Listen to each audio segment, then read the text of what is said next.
ზელენსკისა და ტრამპს შორის არსებული გაურკვეველი და დაძაბული ურთიერთობა ბოლო პერიოდში თითქოს დაცხრა. თითქოს ქვეყნებს შორის ურთიერთობა კიდევ ერთხელ დასტაბილურდა და თითქოს ახალი ეტაპიც დაიწყო. მეტიც მხარეები შეთანხმდნენ, რომ უკრაინა 30-დღიანი ცეცხლის-შეწყვეტას დათანხმდებოდა. უპირობოდ, ტრამპის ადმინისტრაციას მსგავსი მოლოდინი ჰქონდა პუტინისგანაც, რომელიც აჭიანურებს პასუხისგაცემას დღემდე. თან თანხდება, თან უარყოფს, ხოლო ამასობაში მთელ უკრაინას გაუჩერებლად ბომბავს და განსხვავებით მანამდე პერიოდისგან ამჯერად უფრო მეტის სასტიკით სამოქალაქო ობიექტების საცხოვრებელი კორპუსების მიმართ გამოირჩევიან რუსები. აშშ რუსეთის მოლაპარაკების პროცესში რუსეთის მხრიდან წამოიჭრა რამდენიმე სახის მოთხოვნა. პუტინი არ ცნობს ზელენსკის ლეგიტიმურ პრეზიდენტად და თვლის, რომ მან არჩევნები უნდა დანიშნოს, რათა ლეგიტიმაცია ჰქონდეს მოლაპარაკებების პროცესში. სწორედ აი ამ ფრაზებს ამბობს პუტინი. წარმოუდგენელი სამხედროა ამის მოსმენა, მაგრამ ასეთებიც ხდება. აქვე გეტყვით იმას, რომ უკრაინის და სხვა უამრავი ქვეყნის, მათ შორის ჩვენი კონსტიტუციის მიხედვითაც, ომის განმავლობაში დაუშვებელია არჩევნების დანიშვნა. შესაბამისად, ზელენსკი ლეგიტიმური მმართველია და მიმდინარე ომის გამო ქვეყანაში არჩევნები ვერ ჩატარდება. გადაგვაუცდეს, რომ პუტინი 2000 წლიდან დღემდე ქვეყნის სათავეშია და კიდევ დიდხანს სურს, რომ იყოს, რაც იმედია არ გამოუვა. პუტინი თვლის, რომ 30-დღიანი ეგრეთ წოდებული ზავი უკრაინას დაეხმარება იმისთვის, რომ ეს პერიოდი გამოიყენოს მოსამზადებლად, საკუთარი ჯართა სასვენებლად, გადასამზადებლად და მეტი мотиваცია რომ მისცეს თავის ჯარს.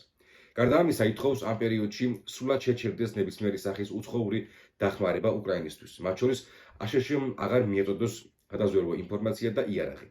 ამასთან რუსული მხარე ითხოვს სანქციების მნიშვნელოვნად შემსუბუქებას და სთავაზობს ამერიკას ბევრ სხვადასხვა საკითხში პარტნიორობას. მაგალითად, იაპად მისცემს ბევრ წიაღისეულს, ერთობლივად აწარმოებენ მოპოვებითი სამუშაოებს და ასე შემდეგ.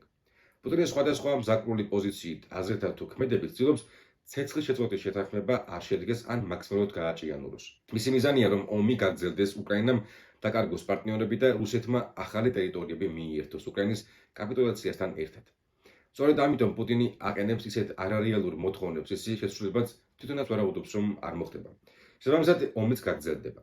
აქვე უნდა აღინიშნოს ისიც, რომ თვითონ რუსებიც არ და ვერ მალავენ გაკვირვებას იმის შესახებ, რომ ტრამპი ფაქტობრივად რუსეთის ყველა პირობაზე არაოფიციალურად თანახმაა და მნიშვნელოვანი ზეწოლის შედეგად ცდილობს უკრაინას პოზიციები დაათმობინოს, რაც ბოლომდე პუტინის გეგმებში არც შედის. პუტინის მიზანია ომის კიდევ ერთი წლით გაგრძელება და შემდეგ სასურველი შედეგით მისი დასრულება. 30 ნაწილობრივ ცეცხლის-შეწყვეტა მხოლოდ ფურცლზეც დაიწერა, რადგან ის არ შესრულებულა არც ერთი დღით. მას შემდეგ, რაც შეთანხმებას მიაღწიეს თითქოს, სულ რაღაც 2 საათში რუსეთმა უკრაინის ენერგოინფრასტრუქტურა დაბომბეს და კიდევ უფრო მეტად მოუხშირეს მსგავსი ტიპის თავდასხმებს. რატომ არ სურს პუტინს ომის დასრულება შეწყვეტა? ამის 3 მთავარი მიზეზი არსებობს. პირველი, რუსეთი გადაეწყო ომის ეკონომიკაზე, სამხედრო წარმოებაზე და მთელი ქვეყნის ინდუსტრია გადართულია ამ საქმიანობაზე, რაც ეხმარება ფრონტს, რომ ომი აწარმოოს. მეორე, ტრამპის მიდგომამ პუტინს დაანახა, რომ მისი ამბიციების შესრულება შესაძლებელია და სწორედ ამიტომ ის აპირებს ტრამპის ხასიათისა და მიდგომის სრულად გამოყენებას. და 3, ომის დასრულება რეალურ საფრთხეს შეუქმნის პუტინის ძალაუფლებას და ეს თვითონ პუტინმაც კარგად იცის. ომის დაწყებიდან დღემდე რუსეთი მის მიერ წამოწყებულ ომის საწარმოებლად ხარჯავს მილიარდობით დოლარს. დღეს მდგომარეობით რუსეთის მთლიანი შიდა პროდუქტის 8% იხარჯება სამხედრო მიმართულებით, რაც ომის დაწყებიდან დღემდე ეს მაჩვენებელი გაორმაგებულია. გარდა ამისა, ასეთი მიდგომით დიდ სარგებელს იღებენ ქვეყანაში არსებული კერძო ბიზნესები და მასში დასაქმებული პირები. შეიძლება ითქვას, რომ რუსეთის ეკონომიკის თითქმის 20-30% უკავია სამხედრო ინდუსტრიას. ეს კი იმას ნიშნავს, რომ ქვეყანა ამ ომით სულდგმულობს. რუსეთი დიდ ფულს დებს სამხედრო ინდუსტრიის მიმართულებით და განვითარებაში და წარმოების მასშტაბსაც თავისთავად ზრდის.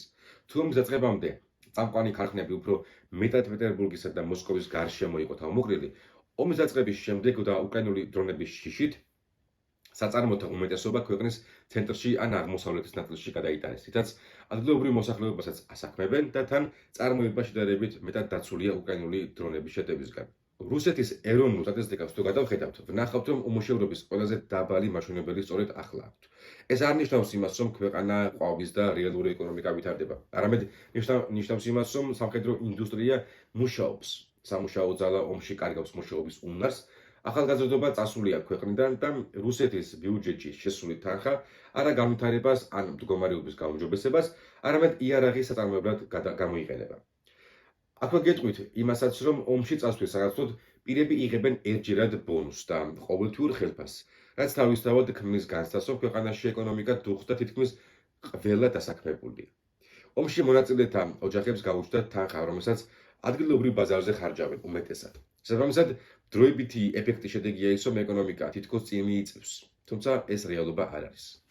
მას შემდეგ, რაც ტრამპი გახდა ამერიკის პრეზიდენტი, პუტინს გაუჩნდა არც თუ უსაფუძვლო ამბიცია ყველა დასახული მიზანი შეასრულოს. კერძოდ, უკრაინის დემილიტარიზაცია, ხელისუფლების შეცვლა სასურველი ხელისუფლებით და 4 ოკუპირებული ტერიტორიის სრული ანექსია. პუტინის ეს მოლოდინები უსაფუძვლო არ არის, რადგან ტრამპს სურს დიდი ფულის შოვნა, სურს ომის დასრულება ნებისმიერ ფასად და პუტინიც ეძებს ხელსაყრელ დროს ელის ხელსაყრელ შემოთავაზებას ამერიკის მხრიდან, რათა შეწყვიტოს ომი.